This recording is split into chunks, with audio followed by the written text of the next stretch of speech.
آپ نے کتاب و سنت کی روشنی میں یہ سماعت فرمایا ہے کہ صحابہ کرام رضوان اللہ تعالی علیہم اجمعین، ان کے ساتھ محبت، عقیدت، الفت اور ان کا احترام اور ان کا دفاع یہ ہمارے اوپر کیوں ضروری ہے، اس کے لیے چند گزارشات آپ کے سامنے رکھی تھی کہ کوئی بھی شخص صحابہ کرام رضوان اللہ علیہم اجمعین کی تنقیص کرتا ہے، جیسے کہ روافض کا طریقہ ہے، یا پھر کسی ایک صحابی کی تنقیص کرتا ہے، کسی بھی صحابی کی، چاہے اس نے رسول اللہ صلی اللہ علیہ وسلم کے ساتھ چند لمحے ہی کیوں نہ گزارے ہوں، ان کی تنقیص کرنا، ان کے اوپر تنقید کرنا یہ اپنے ایمان کو خطرے میں ڈالنے کے مترادف ہے۔ صحابہ اللہ کا انتخاب ہیں، انہیں اللہ نے خود منتخب کیا ہے، وہ خیار الامہ ہیں، امت کے سب سے بہترین گروہ ہیں۔ اس پر دلائل آپ کے سامنے میں نے گزشتہ خطبے میں رکھ دیے تھے۔ اسی بات کو آگے بڑھاتے ہوئے کہ صحابہ میں سے لوگ تو ابوبکر صدیق رضی اللہ عنہ کے اوپر بھی تبرہ کرتے ہیں، معاذ اللہ، سیدنا عمر بن خطاب رضی اللہ تعالیٰ عنہ کے اوپر بھی، سیدنا عثمان غنی رضی اللہ عنہ کہ جن کے بارے میں نبی علیہ السلام نے فرمایا تھا عثمان کچھ بھی نہ کر پھر بھی جنت میں جائیں گے، سیدنا علی المرتضی رضی اللہ تعالیٰ عنہ آل رسول بھی ہیں، اہل بیت بھی ہیں، جلیل القدر صحابی ہیں، ان کے اوپر بھی کچھ لوگ تبرہ کر لیتے ہیں، حسنین کریمین کے اوپر بھی کر لیتے ہیں، کچھ لوگ نبی کے ازواج کے اوپر کرتے ہیں، ازواج مطہرات کو یہ اہل بیت میں شامل نہیں کرتے، اس سے خارج کر دو۔ لیکن کچھ یہ ایسے لوگ زیادہ تر روافض ہیں، اور جن کی گمراہی اور جن کی اس طرح کی باتیں ہر شخص کے اوپر عیا ہیں کہ وہ کبار صحابہ امہات المؤمنین اہل بیت ان کا احترام نہیں کرتے، اور بعض لوگ اہل بیت کا دم بھر کے بھی، ان کا نام لے کر بھی ان کے اوپر تبرہ کرتے ہیں، یعنی دعویٰ محبت اہل بیت کا ہے، کہتے ہیں نبی کی بیویاں اہل بیت نہیں، تو یہ اہل بیت کا انکار ہی ہو گیا۔ دعویٰ محبت اہل بیت کا ہے، کہتے ہیں 3 بیٹیاں نبی علیہ السلام کے لیے کسی کالے کافر کی، تو یہ تو محبت تو نہیں ہے، یہ تو اہل بیت کا انکار ہے۔ تو اہل بیت کے باقی افراد کے اوپر بھی تبرہ، اس کا تفصیلاً ذکر آپ گزشتہ خطبات میں بھی سنتے آئے ہیں۔ جو محرم الحرام میں سب سے زیادہ، حالانکہ اس مہینے کی حرمت کا احترام کرنا چاہیے تھا، سب سے بڑا گناہ صحابہ و اہل بیت کو طعن و تشنیع اور تنقید کا نشانہ بنانا یہ ہم کرتے ہیں۔ پھر کچھ لوگ اپنے آپ کو اہل السنہ کہہ کر روافض کے پروپیگنڈے کے زیر متاثر وہ بھی کچھ صحابہ کے اوپر تنقید کرتے ہیں۔ ان میں ایک مظلوم شخصیت ہے سیدنا معاویہ بن ابی سفیان رضی اللہ تعالیٰ عنہ کی، تو ان کے بارے میں کچھ لوگ اپنے آپ کو اہل سنت کہہ کے بھی تبرہ کر دیتے ہیں۔ گزشتہ دنوں ایک شخص نے کالم لکھا تھا ایک اخبار میں، اس کے اوپر بھی علماء اہل سنہ نے ایک متفقہ اعلامیہ جاری کیا کتاب و سنت کے دلائل کے ساتھ مزین، پھر انہوں نے پھر رجوع بھی کر لیا، انہوں نے کہا میرا وہی اتفاق ہے اس کے اوپر، اس اعلامیے پہ میں متفق ہوں، لیکن پہلے بات جو کرنی تھی وہ کہہ دی۔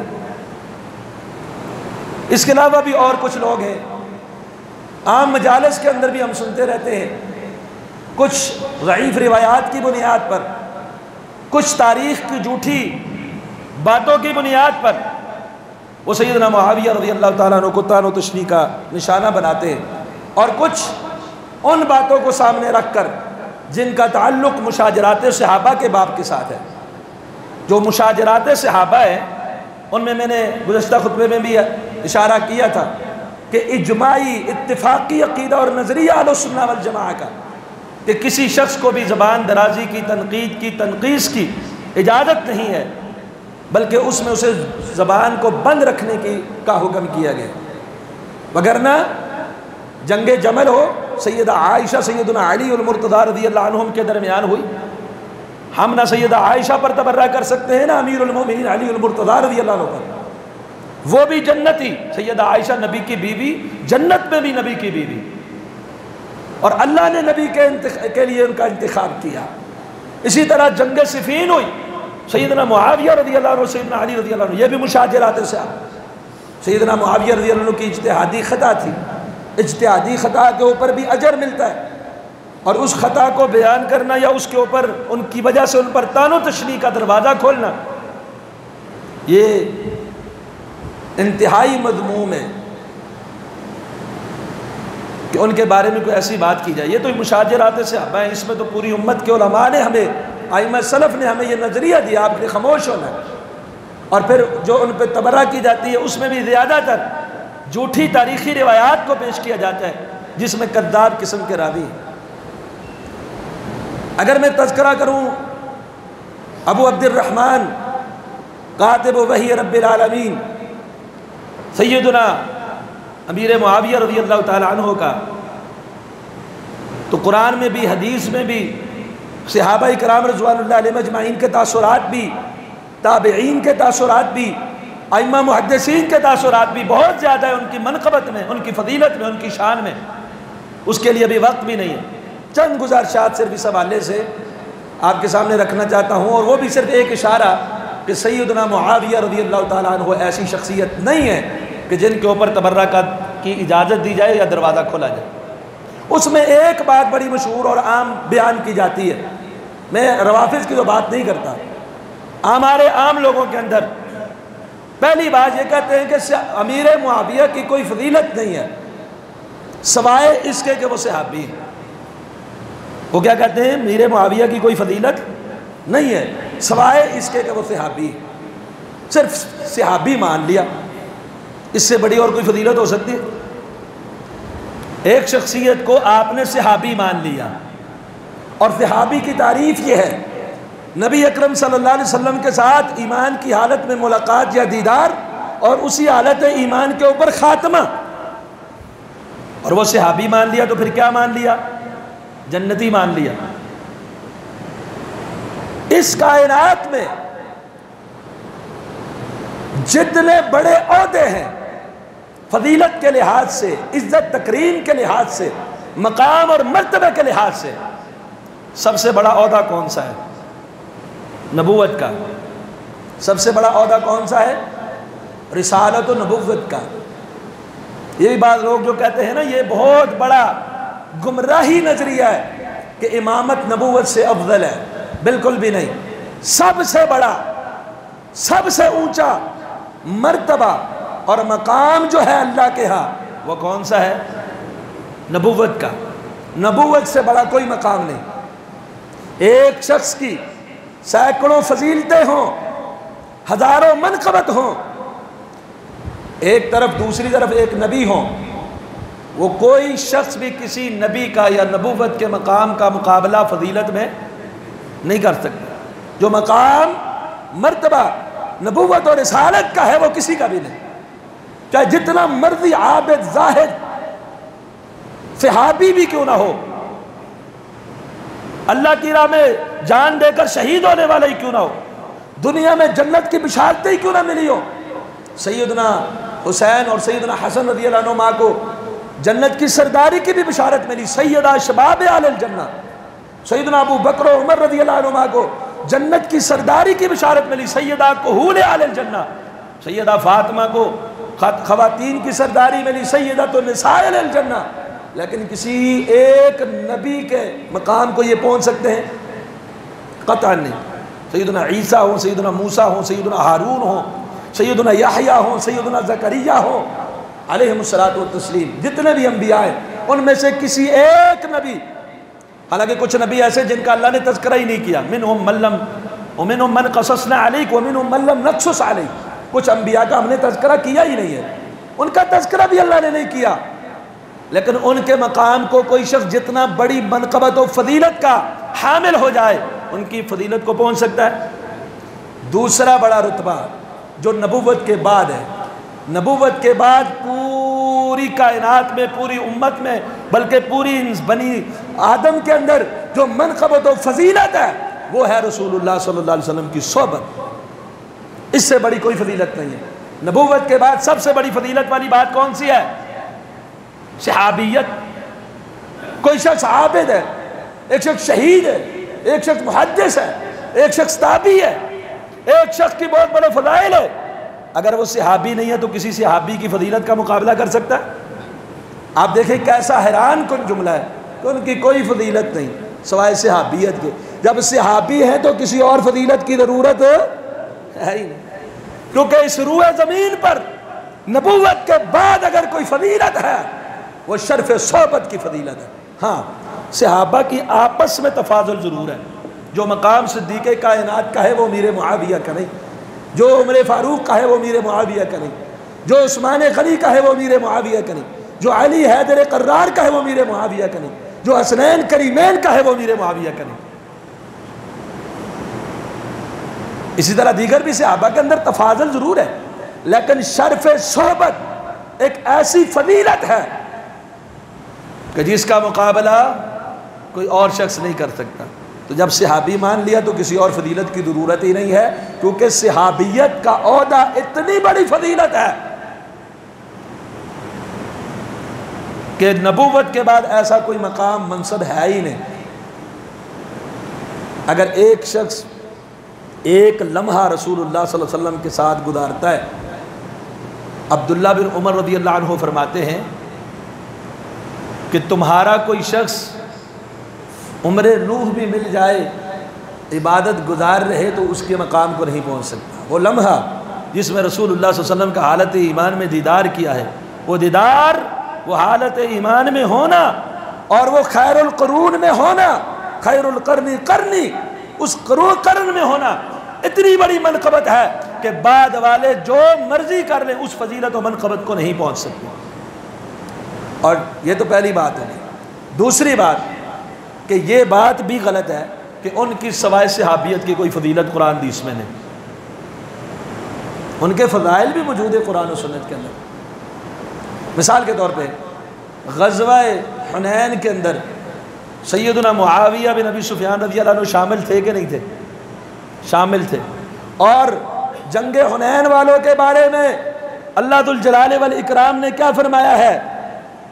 اللہ اکبر، سورہ توبہ سورہ نمبر 9 آیت نمبر 26، انزل اللہ سکینتہ علی رسولہ وعلی المؤمنین، اللہ تعالیٰ نے اپنے رسول اور ان مومنوں کے اوپر سکون طاری کر دیا۔ ان مومنین میں سیدنا معاویہ بن ابی سفیان بھی تھے۔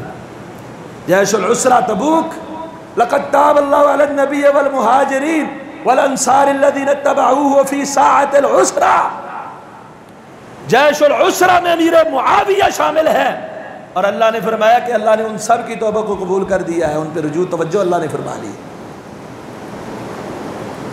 اللہ تعالیٰ نے سورہ حدید کے آیت نمبر 10 میں فرمایا فتح مکہ سے پہلے والے مسلمان جنہوں نے انفاق فی سبیل اللہ کیا اور قتال فی سبیل اللہ کیا، وہ اور مکہ فتح ہونے کے بعد والے آپس میں برابر نہیں ہیں، لیکن وَكُلًّا وَعَدَ اللَّهُ الْحُسْنَى، اللہ تعالیٰ نے مکہ فتح ہونے سے پہلے والے اور مکہ فتح ہونے سے بعد والے دونوں کو، دونوں صحابہ کو کے ساتھ اللہ نے حسنہ، اچھائی کا وعدہ کر لیا۔ حسنہ سے مراد جنت ہے، اللہ نے جنت کا ان سے وعدہ کر لیا۔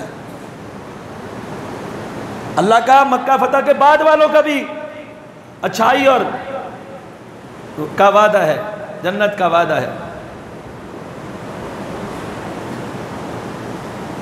اللہ تعالیٰ نے فرمایا کہ اللہ تعالیٰ جو سابقون الاولون ہیں، مہاجرین اور انصار، مہاجرین اور انصار جو سابقین اولین ہیں، پہلے اسلام قبول کرنے والے، والذین اتبعوہم بإحسان، اور جنہوں نے ان کے بعد احسان کے ساتھ ان کی پیروی کی، یعنی جیسے یہ ایمان لائے وہ بھی ایمان لے آئے، جیسے انہوں نے اللہ کی راہ میں قتال کیا ایسے انہوں نے بھی کیا۔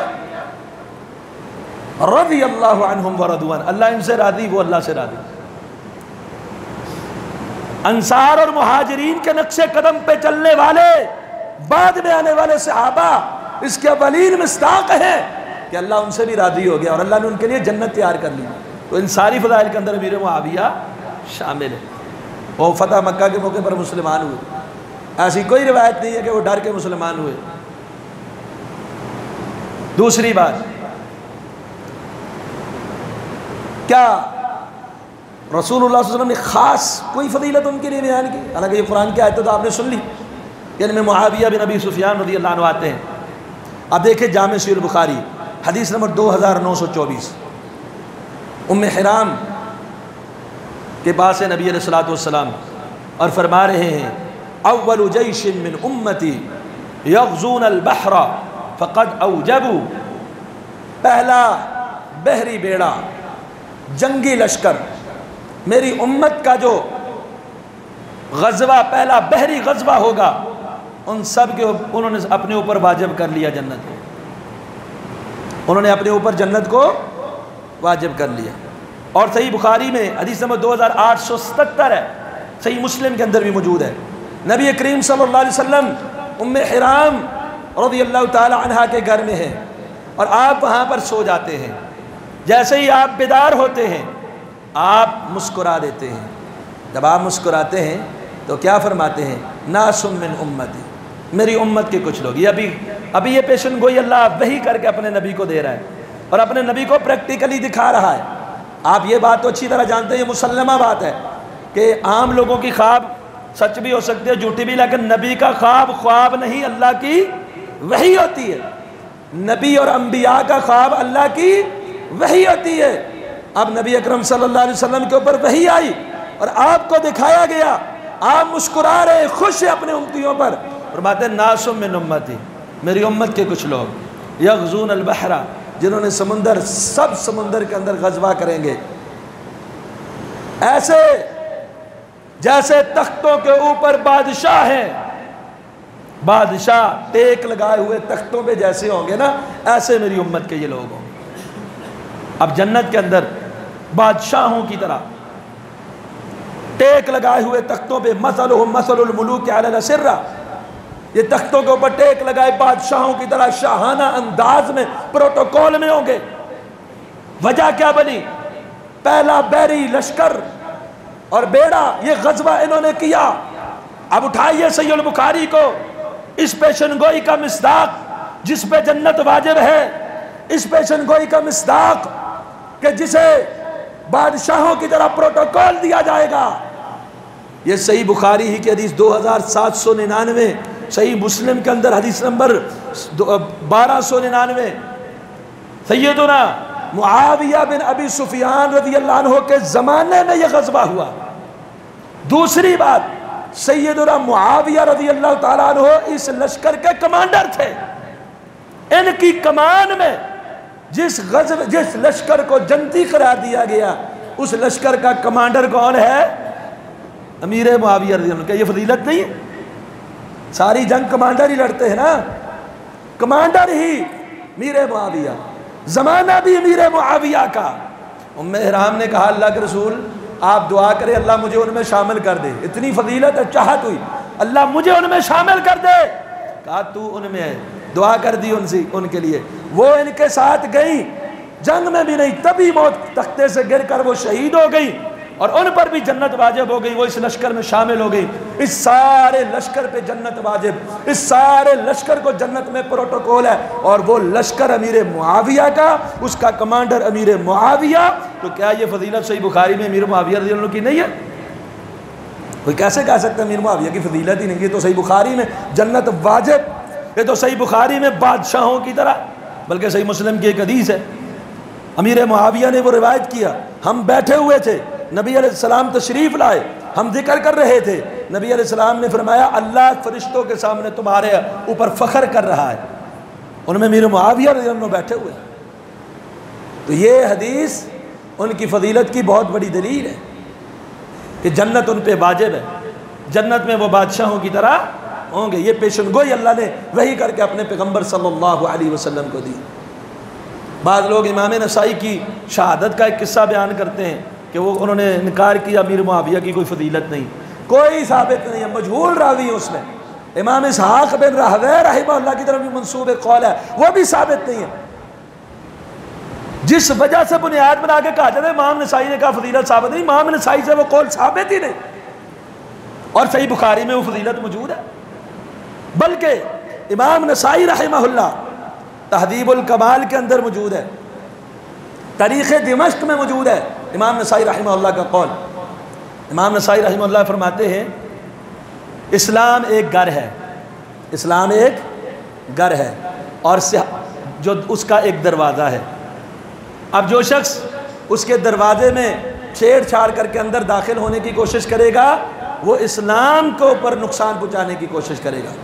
پھر کہتے ہیں فباب الاسلام الصحابہ، اسلام کا دروازہ کون ہے؟ صحابہ۔ جو صحابہ پر طعن و تشنیع کرے گا وہ اسلام پہ بھی کرے گا، کیونکہ اسلام کے راویان یہی لوگ ہیں، واسطہ یہ لوگ ہیں۔ اور پھر فرماتے ہیں جو شخص امیر معاویہ رضی اللہ تعالیٰ عنہ کے بارے میں برائی کے ساتھ ان کا تذکرہ کرے گا وہ دروازہ کھولنے والا ہے سارے صحابہ کے اوپر تبرہ کرنے کے لیے۔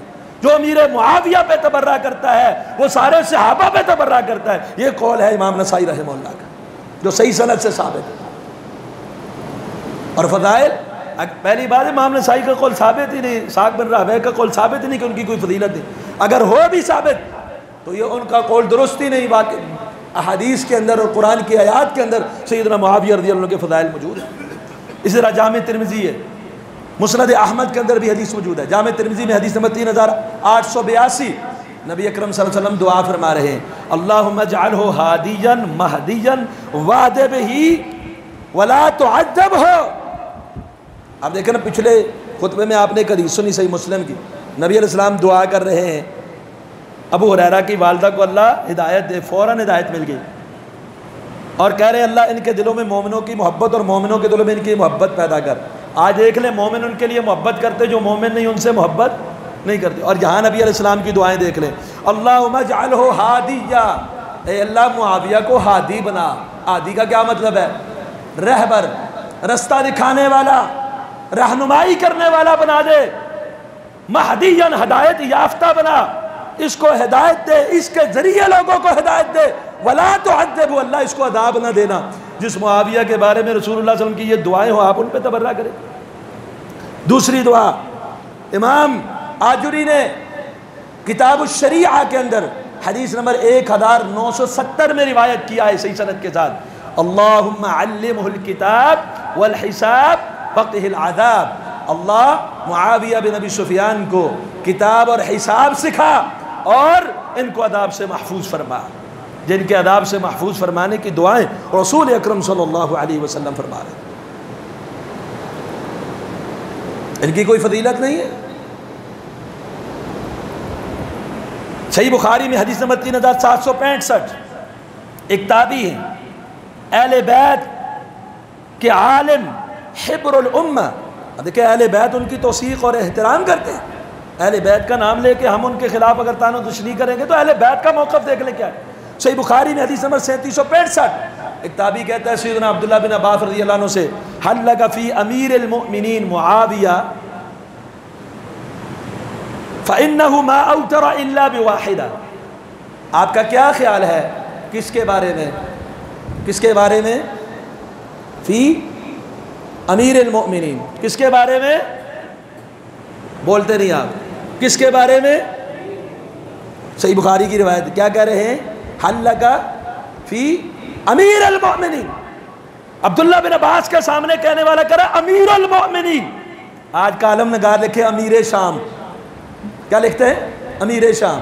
آپ بھی ان کی باتوں میں آ کے جب بات کرتے تو کہتے ہیں امیر شام۔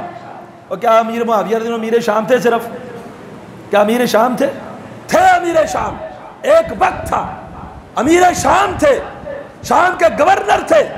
جب رسول اللہ صلی اللہ علیہ وسلم کی وہ پیشن گوئی جو صحیح بخاری میں حدیث نمبر 2704 میں آئی کہ میرا یہ بیٹا حسن سردار ہے، ان ابنی ھذا سید، میرا یہ بیٹا سردار ہے، اللہ اس سردار اور سید کے ذریعے مسلمانوں کی دو عظیم جماعتوں کے درمیان صلح کروائے گا۔ اللہ کے رسول نے حضرت معاویہ رضی اللہ عنہ کے ساتھ سیدنا حسن رضی اللہ تعالیٰ عنہ کی صلح کو سراہا ہے اور اس وجہ سے انہیں سید قرار دیا ہے۔ اور یہ اللہ کی طرف سے پیشن گوئی تھی نبی علیہ السلام کو کہ یہ وقت آئے گا آپ کا نواسہ ان کے ہاتھ پہ صلح کرے گا، اور آپ اس صلح کی تائید اور توثیق کر رہے ہیں کہ یہ بیٹا سردار ہے، کہ اس کی وجہ سے مسلمانوں کی دو عظیم جماعتیں آپس کے اندر باہم شیر و شکر ہو جائیں گی۔ سیدنا حسن رضی اللہ عنہ نے صلح کی اور خلافت آ گئی سیدنا معاویہ رضی اللہ تعالیٰ عنہ کے پاس. اب سیدنا معاویہ رضی اللہ عنہ امیر شام نہیں بلکہ کیا ہے؟ امیر خلیفۃ المسلمین. پتہ نہیں ہمارے لوگوں کو کیا ہو گیا ہے، وہ صرف امیر شام تک رہ گئے. وہ امیر معاویہ کو صرف امیر شام تک کہتے ہیں، امیر المومنین نہیں کہتے. یہ شخص پوچھ رہا ہے حبر الامہ کے سامنے اور کہہ رہا کیا ہے؟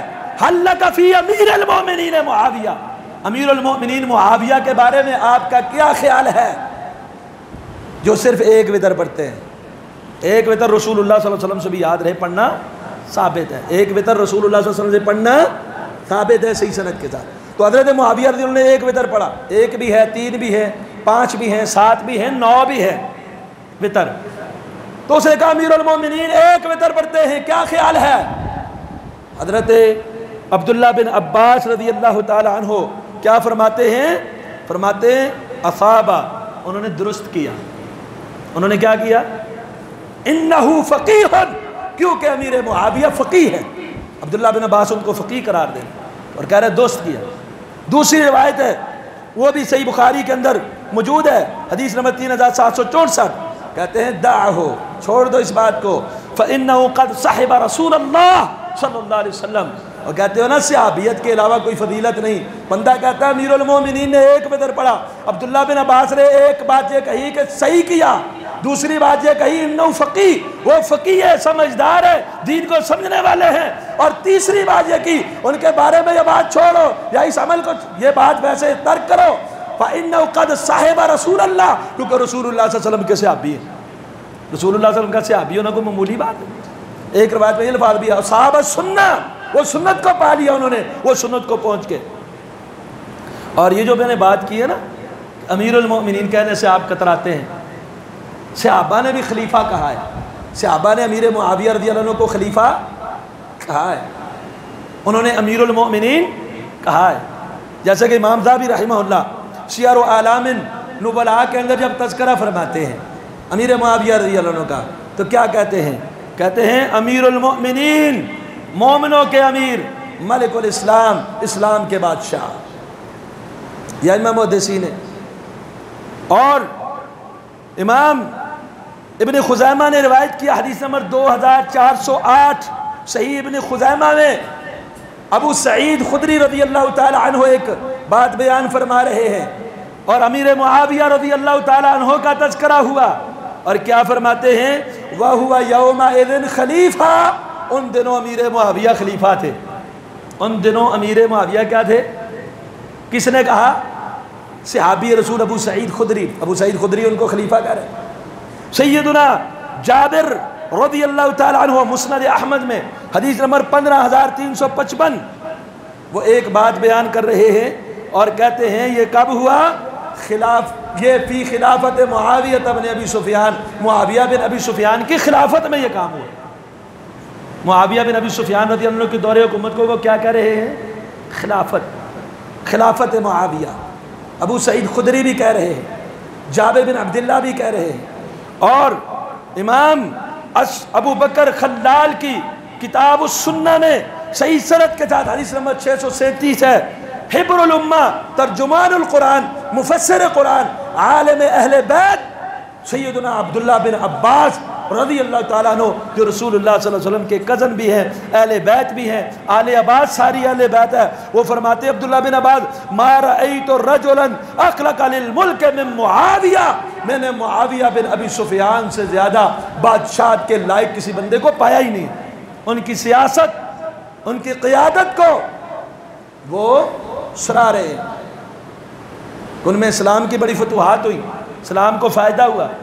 ان کی قیادت، ان کی سیادت اور ان کی حکومت، وہ کہتے ہیں وہ اس لائق تھے، اس سے بڑھ کے اسے سیاسی حکمران میں نے نہیں دیکھا. اس کے علاوہ بہت سارے صحابہ کرام رضوان اللہ علیہم اجمعین.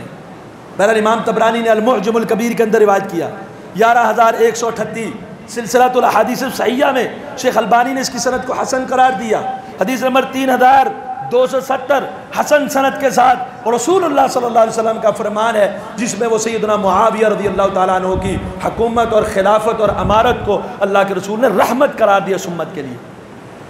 ہم تبرہ کرتے ہیں، طعن و تشنیع کرتے ہیں، نبی اکرم صلی اللہ علیہ وسلم جو وحی کی روشنی میں بولتے ہیں، آپ نے کیا فرمایا؟ آپ نے فرمایا اول ھذا الامر نبوہ و رحمہ، اس معاملے کا ابتدا، اس امر کی ابتدا نبوت کے ساتھ ہے۔ پہلے کون تھا؟ رسول اللہ صلی اللہ علیہ وسلم۔ وہ اس وقت کیا تھی؟ نبوت۔ وہ نبوت کیا تھی؟ نبوت رحمت تھی۔ نبوت سے بڑھ کے رحمت کوئی اور چیز ہو سکتی نہیں۔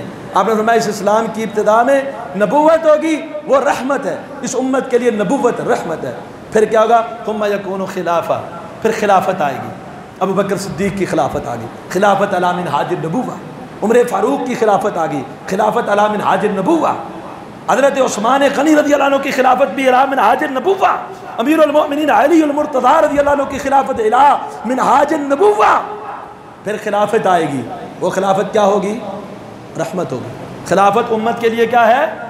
جمہوریت یا دیگر جتنے بھی نظام ہیں، سب سے بہترین نظام خلافت کا نظام ہے، اور خلافت بھی وہ جو علی منہاج النبوہ ہو۔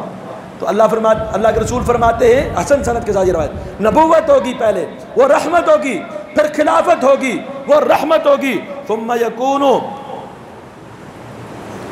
پھر اس کے بعد امارت ہوگی، ملکن، ثم یکون ملکن و رحمہ، پھر اس کے بعد ملوکیت ہوگی، بادشاہت ہوگی۔ اسلام کے پہلے بادشاہ کون؟ حضرت معاویہ رضی اللہ عنہ۔ پھر جو ملوکیت آئے گی وہ بھی کیا ہے؟ رحمت۔ رسول اللہ صلی اللہ علیہ وسلم کا فرمان کہ پہلے نبوت، پھر خلافت، یہ رحمت، اس کے بعد ملوکیت آئے گی، وہ رحمت، پھر امارت آئے گی، وہ رحمت۔ یہ رسول اللہ صلی اللہ علیہ وسلم کا حسن سند کے ساتھ فرمان ہے۔ اس کے بعد کاٹ کھانے والی حکومت آئے گی۔ بعض لوگوں نے نا کاٹ کھانے والی کو سیدنا معاویہ رضی اللہ عنہ کے دور تک منسلک کر دیا کہ پہلے نبوت، پھر خلافت، پھر کاٹ کھانے والی حکومت۔ نہ، پہلے نبوت رحمت ہے، پھر خلافت رحمت ہے، پھر بادشاہت رحمت ہے، امارت رحمت ہے، اس کے بعد کاٹ کھانے والی حکومت جو 60 ہجری کے بعد آئی۔ 60 ہجری میں میر معاویہ فوت ہوئے ہیں، اس کے بعد مسلمانوں کے اندر کاٹ کھانے والی حکومتیں آئی ہیں، بادشاہتیں آئی ہیں۔ لیکن اس سے پہلے کا دور خلفائے راشدین کا، سیدنا حسن رضی اللہ عنہ کا، اس کے بعد امیر معاویہ رضی اللہ تعالیٰ عنہ کا، یہ سارا دور امت کے لیے کیا تھا؟ رحمت ہی رحمت تھا۔ تو سیدنا معاویہ رضی اللہ عنہ، وقت اوپر ہو گیا ہے، ان کے فضائل اور ان کے مناقب سیدہ عائشہ سے اگر آپ پوچھیں تو کہتی ہیں کہ فتنے کے دور میں میرا دل کرتا ہے اللہ میری عمر معاویہ کو لگا دے۔ سیدنا عباس، عبداللہ بن عباس ان کی توثیق کر رہے ہیں، رسول اللہ صلی اللہ علیہ وسلم سے ان کا جنتی ہونا ثابت، قرآن سے ان کی فضیلت ثابت ہے۔ اور پھر جو ان کے اوپر جو تبرہ بازی کی جاتی ہے نا، ایک پہلی بات جو کی جاتی ہے وہ مشاجرات صحابہ کے باب میں سے روایات پیش کی جاتی ہیں، ان کی حضرت علی رضی اللہ عنہ کے ساتھ جنگ تھی تو یہ ہو گیا وہ ہو گیا۔ اگر مشاجرات صحابہ دیکھیں نا، ناسبی لوگ حضرت علی المرتضی رضی اللہ عنہ کے اوپر جو تبرہ کرتے ہیں وہ بھی مشاجرات صحابہ کے باب میں سے کرتے ہیں۔ اب حضرت عباس اور حضرت علی کا آپس میں جھگڑا ہوا تو حضرت عباس نے حضرت علی کے بارے میں کچھ الفاظ ایسے کہے، صحیح بخاری کے اندر موجود ہے، اب ناسبی اٹھا لیتے ہیں، حالانکہ وہ مشاجرات صحابہ، آپ کو اجازت نہیں ہے وہ بولنے کی۔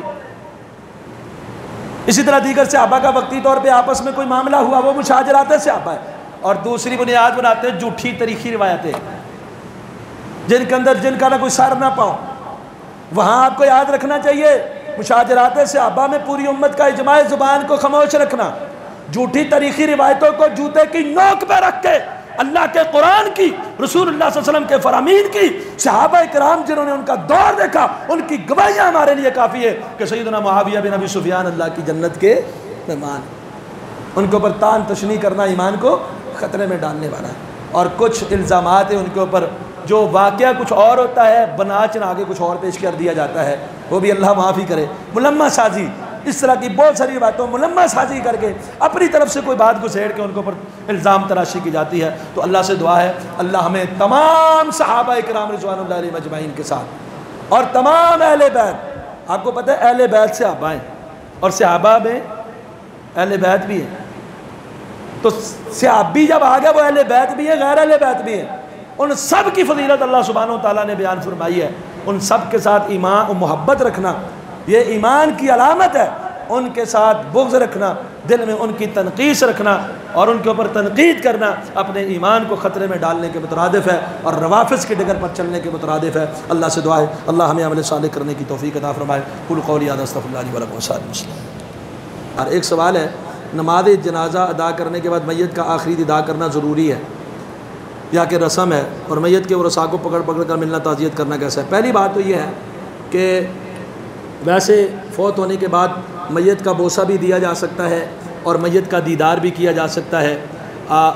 ایک بندہ ہے اس کا دل کرتا ہے اب یہ فوت ہو گیا، اب ان کو مٹی کے سپرد کریں گے، میں آخری بار دیکھ لوں، میں چہرے کا بوسہ لے لوں، ان سے محبت پیار کر لوں، اس کی اجازت ہے شریعت کے اندر۔ یہ جو سوال میں لفظ بولا گیا ہے کہ کیا ضروری ہے کہ جنازہ ہو گیا اب آخری دیدار کر لو، تو اس کا کوئی ثبوت نہیں ہے، ضروری نہیں ہے، بلکہ ضروری سمجھنا بدعت ہے۔ میت کے دیدار کو ضروری سمجھنا بدعت ہے۔ ویسے میت کا دیدار اپنے دل کی خوشی کے لیے کرے تو اس کی اجازت ہے، اس کا بوسہ دینا بھی اجازت ہے۔ اور جو میت کے ورثاء کو پکڑ کر ملنا، اصل مسئلہ یہ ہے نا، ہمارے ہاں جب کوئی فوت ہو جاتا ہے نا تو نبی علیہ السلام نے فرمایا آپ جنازے پہ جائیں گے 1 قرات کا ثواب ہے، دفنانے تک ساتھ ہوں گے 2 قرات کا ثواب ہے۔ ہم جاتے ہیں وہ حاضری لگوانے کے لیے فلاں، پھر جا کر جب ان ورثاء کو ہم اس لیے ضروری ملتے ہیں کہ اس کو پتہ چلے کہ میں جنازے پہ آیا ہوا ہوں، تو یہ نیت ہی خراب ہے کہ ہم جا کے وہاں پہ حاضری لگائیں جی میں آیا ہوا ہوں۔ آپ نے جنازہ پڑھ لیا، دعائیں خلوص سے کر لی ہیں، اللہ کے پاس آپ کی حاضری لگ چکی ہے۔ تو یہ جو تعزیت کی بعض دفعہ وہ بندہ جب سارے لوگ جنازے پہ 300-400 بندہ ہے سب کے ساتھ مل کے پہلے ہی وہ غم کے اندر نے ڈال ہے، اوپر اس کے معاملات ہے وہ، اور اوپر سے وہ ہر ایک کو جو ہے وہ ڈھونڈ کے وہ اس کو مل رہے ہیں، تو یہ حاضری لگوانے کے لیے نہیں۔ ویسے اگر کوئی غم زدہ ہے اس کی تعزیت کر سکتے ہیں، تسلی دے سکتے ہیں، دل کے ساتھ لگا سکتے ہیں، یہ جات، لیکن ضروری ہے کہ ہر ایک نہیں جا کے ملنا ہے اور اس کو تھکا دینا، یہ ضروری نہیں ہے۔ یہ تعزیت کہیں بھی کسی بھی وقت کسی بھی جگہ، مسجد میں نماز کے لیے وہاں تعزیت کر لیں، رستے میں ملے وہاں تعزیت کر لیں، تعزیت کے لیے بیٹھنا بھی نہیں کہ میں بیٹھا ہوں آگے تعزیت کر لیں، یہ بھی نہیں ہے۔ آپ تعزیت کہیں بھی کسی کی تعزیت کا مطلب ہے اگلا غم زدہ ہے، آپ اس کو تسلی دے دیں، ایسے الفاظ بولے کہ اس کا دل ہلکا ہو جائے، اس کا غم دور ہو جائے، اسے اللہ اس کو صبر آ جائے، یہ تعزیت ہوتی ہے۔ وہ کہیں بھی مل کر سکتے ہیں آپ، بلکہ یہ بعد میں ملنا تو زیادہ اچھا ہوتا ہے، اس وقت تو بہت سارے ہوتے ہیں تسلی دینے والے۔